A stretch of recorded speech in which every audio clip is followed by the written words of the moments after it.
नमस्कार, स्वराज एक्सप्रेस में आप सभी का स्वागत है। मैं हूं आपके साथ कविता पांडे और सीधे गोरखपुर का रुख करेंगे, जहां सीएम योगी आदित्यनाथ गोरखपुर वासियों को सौगात दे रहे हैं। कूड़ा के दर्शन नहीं होंगे बल्कि एक साफ और सुंदर गोरखपुर दिखाई देगा। तो यह हमारी शहर की पहचान होगी और उस पहचान से गोरखपुर के नागरिकों के प्रति लोगों के मन में एक सम्मान का भाव पैदा होगा।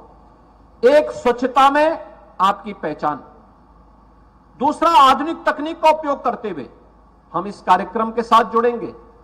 यहां का पैसा बचत होगा तो उसको विकास के विभिन्न कार्यों में उस पैसे का उपयोग किया जा सकता है। तीसरा, बिजली की बचत करने के लिए एनटीपीसी के माध्यम से जितने भी नगर निगम और सरकारी भवन होंगे वहां पे अपने खर्चे से सोलर पैनल लगाया जाएगा और सोलर पैनल से यानी जो बिजली पैदा होगी उस बिजली से जितना आप जलाएंगे उतने का ही आप पैसा देंगे। शेष जो अतिरिक्त बिजली उससे बनेगी उसका पैसा एनटीपीसी अपना काटेगा, प्लांट लगाने का काटेगा। यानी यह भी एक बड़ा कार्य गोरखपुर नगर निगम के लिए, गोरखपुर के सरकारी भवनों के लिए आज एनटीपीसी इस कार्य को कर रहा है। एनटीपीसी को इस अभिनव प्रयोग के लिए मैं हृदय से धन्यवाद देता हूं। और तीसरा, नगर निगम की ओर से विकास के, नगर निगम में विकास की 234 करोड़ रुपए की परियोजनाओं का लोकार्पण और शिलान्यास का कार्यक्रम आज यहां पे संपन्न हो रहा है। गोरखपुर में पार्षदों के माध्यम से, जनप्रतिनिधियों के माध्यम से जो प्रस्ताव समय समय पर आए हैं अलग अलग योजना के, वे स्मार्ट सिटी मिशन में होंगे, यहां पे वित्त आयोग के सिफारिशों से संबंधित होंगे, अन्य विभिन्न परियोजनाओं से जुड़े हुए होंगे जो गोरखपुर की बुनियादी सुविधाओं को पूरा करते हैं। नगरीय क्षेत्र में व्यक्ति इसीलिए बसता भी है, उसको अच्छी सड़क मिल सके, जल निकासी की प्रॉपर व्यवस्था हो सके, स्ट्रीट लाइट की सुविधा मिल सके, अच्छा व्यवस्था मिल सके, सिटी फॉरेस्ट को हम डेवलप कर सकें, केवल कंक्रीट के ही भवन न हो बल्कि अपना सिटी फॉरेस्ट भी हो।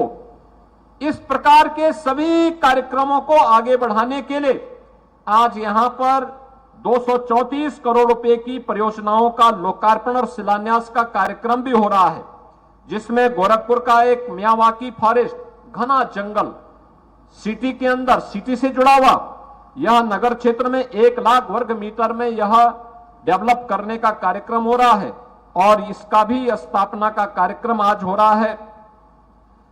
एक केयर सेंटर की स्थापना, जो बुजुर्गों के लिए केयर सेंटर की स्थापना कार्य, जोनल कार्यालय की स्थापना, फूड स्ट्रीट की स्थापना इंदिराबाद बिहार के पास और integrated command and control centre ICCC, city के अंदर जितने भी चौराहे हैं, मुख्य मुख्य मार्ग हैं, सीसीटीवी से कवर होंगे।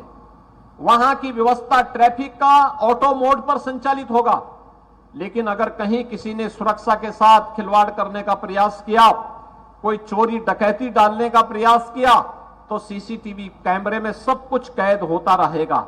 अब कोई व्यक्ति ये नहीं कह पाएगा कि मैंने ये नहीं किया है, वो तो कैमरा सब कुछ बोल देगा, सब कुछ बता देगा और वे सभी चीज एक जगह से मॉनिटर की जा सकती हैं। वह भी आज नगर निगम के द्वारा उसकी स्थापना का कार्य किया जा रहा है।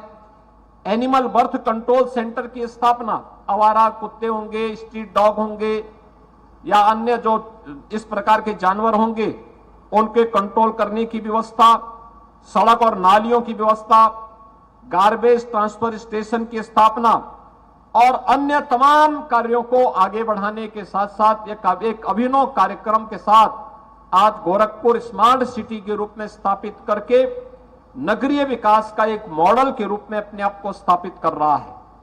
वास्तव में गोरखपुर ने पिछले 6 वर्ष में एक लंबी दूरी तय की है। इससे पहले गोरखपुर आने में कोई व्यक्ति इसलिए संकोच करता था, कहता था साहब आएंगे जाम में फंस जाएंगे। आज भाइयों बहनों, गोरखपुर में सभी प्रमुख मार्ग 4 लेन 6 लेन की हो चुकी है।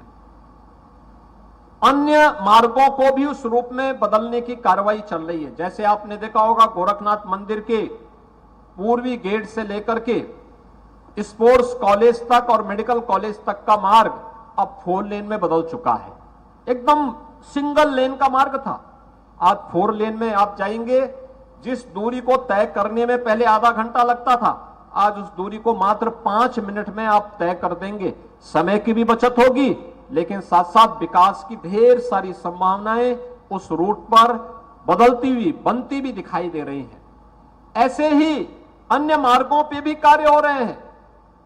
हमें विकास की सोच के साथ आगे बढ़ना पड़ेगा। आज ये गोरखपुर की पहचान बन रही है, अच्छी सड़कें, जल निकासी।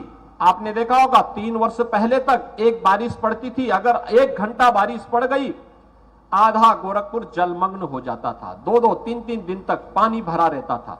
लेकिन आज गुड़दोहा नाले के विकास के साथ जिस प्रकार के कार्यक्रम आगे बढ़ रहे हैं, गोरखपुर के नाले और नालियों की सफाई करके समय से उसको तैयार किया जाता है, परिणाम है गोरखपुर में अब जल जमाव की संभावना कम है। और जैसे जैसे ये सभी परियोजनाएं मूर्त रूप लेंगी, आप देखेंगे कि गोरखपुर में जल जमाव की समस्या का स्थायी समाधान हो जाएगा।